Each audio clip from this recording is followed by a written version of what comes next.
Olá pessoal, tudo bem com vocês? Aqui é a professora Lisley Alves, a sua professora de anatomia. Vamos continuar então esse assunto tão legal que é o sistema nervoso? Hoje nós vamos falar um pouquinho sobre a medula espinal. A medula espinal, ela faz parte do sistema nervoso, nós já vimos que ela faz parte do sistema nervoso central. Se você não assistiu ainda, vê aí a aula sobre divisões do sistema nervoso. E ela está presente no canal vertebral, que é aquele canal formado pela junção de todas as vértebras, certo? Então lá dentro do canal vertebral está a medula espinal.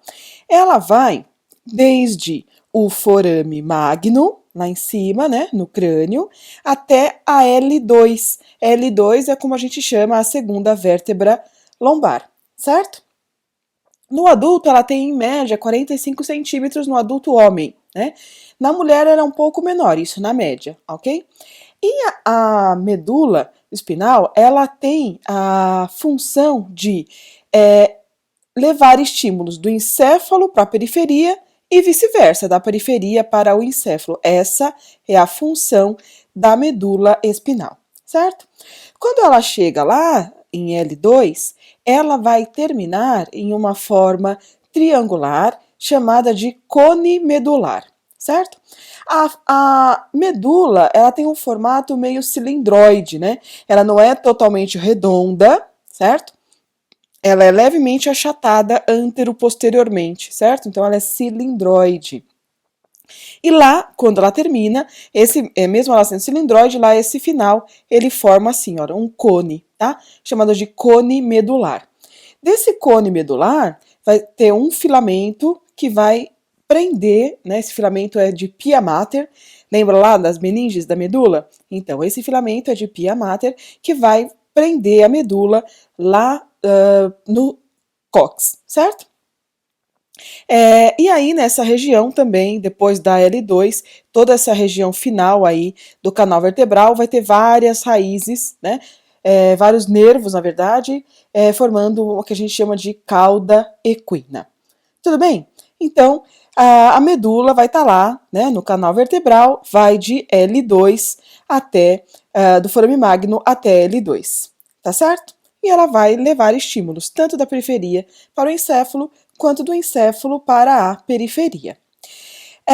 Só que, como ela é comprida, né, ela é longa, ela vai do forame magno até L2, ela vai passar por diversas regiões da coluna vertebral. Então, conforme ela for passando por essas regiões, ela vai recebendo aí o nome, né, a gente vai dividir a medula em segmentos, tá?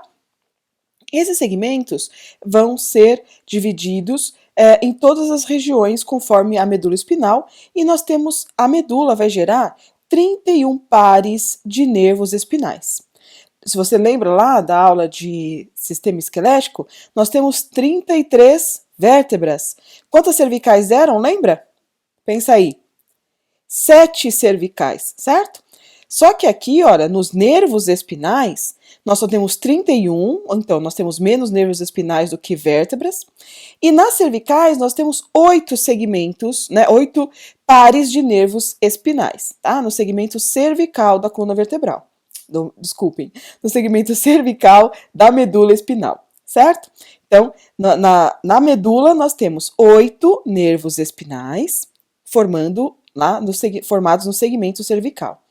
Depois, em seguida, nós vamos ter o segundo segmento da medula, que é o segmento torácico, com 12 pares de nervos espinais, certo? Lá nas vértebras, nós tínhamos 12 vértebras torácicas, certo? O próximo segmento da medula espinal é o segmento lombar.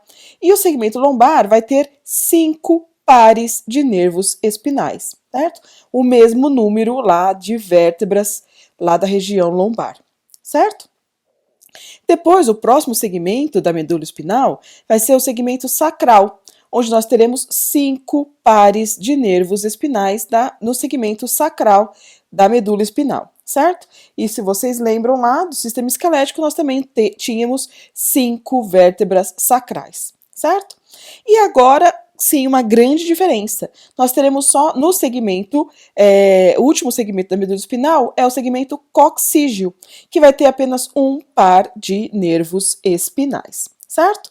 E lá na coluna nós vimos que nós temos 4 vértebras coxígeas, certo? Então, por isso que a gente tem essa diferença aí entre o número de pares de nervos espinais e o número de vértebras, certo? Então, nós temos 8 cervicais, 8 pares de nervos espinais cervicais, um a mais do que no número de vértebras, 12 pares de nervos torácicos, 5 pares de nervos lombares, 5 sacrais e um coxígeo. Os nomes são os mesmos lá das vértebras, certo? Só que o número em alguns deles varia, ok? Isso para ajudar vocês a tentarem memorizar esse segmento, certo? Então a ordem vai ser exatamente da coluna vertebral: cervical, torácico, lombar, sacral e coxígeo. Só os números que serão um pouco diferentes. Tudo bem? Fora isso, a medula espinal, ela não vai ser esse formato cilindroide de cima a baixo, sem nenhuma mudança na sua disposição, na sua topografia.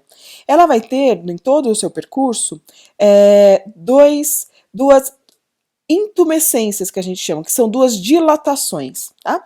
Uma no segmento cervical, que é equivalente a onde saem as raízes que vão formar o plexo braquial, que é onde saem os nervos que vão para os membros superiores, tá? E uma outra intumescência, que é um alargamento, a gente vai ver já numa imagem, na medula espinal, que é a intumescência lombosacral, que é exatamente de onde sai, né, onde a gente tem ali a origem dos nervos espinais do plexo lombosacral, certo? Então, aonde a gente tem a formação dos plexos, nós vamos ter essas 2 intumescências, na região cervical e na região lombosacral, devido aí à presença dos plexos. Tudo bem? Até aqui? Simples, né? Então, 31 pares de nervos espinais, ela vai do forame magno até mais ou menos a altura de L2. Vamos ver isso em imagem? Então, olha aqui, ó. Nessa imagem, a gente já consegue ver toda a medula espinal. Então, aqui, olha, desde que ela se origina aqui, ó, no forame magno, tá? Que pra gente é a linha ali de limite, até aqui, olha, mais ou menos a altura de L2, certo? Onde ela termina aqui, ó, nessa forma triangular, que é o cone medular. E lembra que eu falei para vocês, lá no slide anterior, que nós tínhamos um filamento de pia mater que ia prender a medula lá no cóccix? Olha ele aqui, ó. Filamento terminal, tá? Fixa a medula lá no cóccix, ok? E a gente também comentou lá no slide anterior que nós tínhamos 2 intumescências, ou seja, 2 regiões um pouco mais abauladas na medula espinal. Uma na região cervical, ó, intumescência cervical, percebe que a medula está um pouquinho mais abaulada nessa região. E aqui na região lombosacral, ó, a gente também tem intumescência que depois logo se afunila para formar o cone medular. Tudo bem? Nessa outra imagem aqui do lado, olha, nós vemos a relação de altura dos nervos, né? Olha, o nervo cervical 1, né, o primeiro par de nervo espinal cervical, ele sai acima da primeira vértebra, ó. Aqui nós temos a vértebra C1, olha o nervo espinal saindo aqui, ó, de cima dela, certo? Depois, todos os demais nervos vão sair logo abaixo de cada uma das vértebras, num forame chamado de forame intervertebral. Certo? É um forame formado ali entre as 2 vértebras, certo? E se a gente observar, olha, conforme a medula, né, a gente desce aqui observando esses nervos, no começo eles são quase que perpendiculares à medula. Depois, olha, eles começam a ficar cada vez mais, a sua origem cada vez mais distante da sua origem real, da sua origem aparente, ó. Até que aqui no final, ó, ele se origina lá em cima, mas ele vai sair aqui embaixo. Por isso que nós temos aqui essa formação de vários nervos espinais aí, formando a cauda equina. Isso se dá porque o crescimento da medula e da medula espinal e da coluna vertebral, eles se dão em velocidades diferentes. Durante um período lá intrauterino, a medula espinal ocupava todo o espaço do canal vertebral, tá?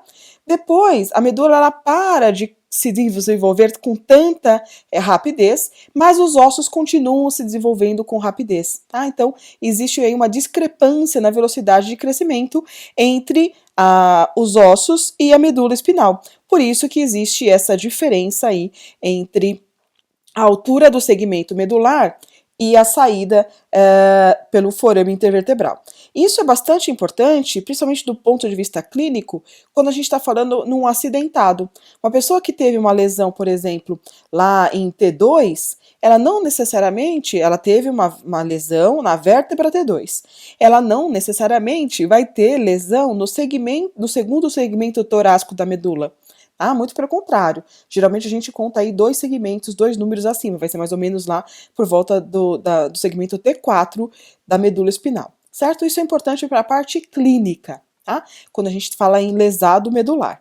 Outra coisa interessante da gente saber aqui é que aqui no final, olha, mesmo quando a medula termina, a gente continua aqui, olha, com um saco de meninges. Lembra lá da aula de meninges? Dura mater, aracnoide mater, pia mater. Então, a medula termina, mas as meninges continuam, então formam aqui, olha, um saco onde estão os nervos espinais formando a cauda equina, certo? Então, nessa região é onde pode ocorrer a punção de líquido cerebroespinal num adulto quando é necessário fazer esse exame, ok? Nessa próxima imagem, olha, nós também veremos aqui bem claramente essa discrepância de crescimento, né, de origem aparente dos nervos derivados dos segmentos medulares, tá?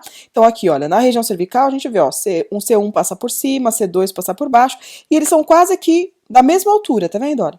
A partir, olha, de C8, T1, T2, olha como ele vai ficando cada vez mais inclinado, conseguem perceber?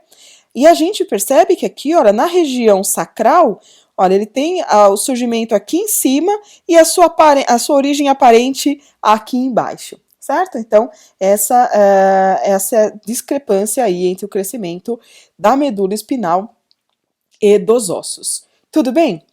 Certo? Então, no próximo vídeo, a gente vai falar ainda sobre medula espinal, um pouquinho da sua organização. Quais são as principais estruturas da medula espinal? Como que ela se organiza? Ela tem substâncias diferentes? Como que acontece? Não perca o próximo vídeo que vai estar aí na sequência, tá certo?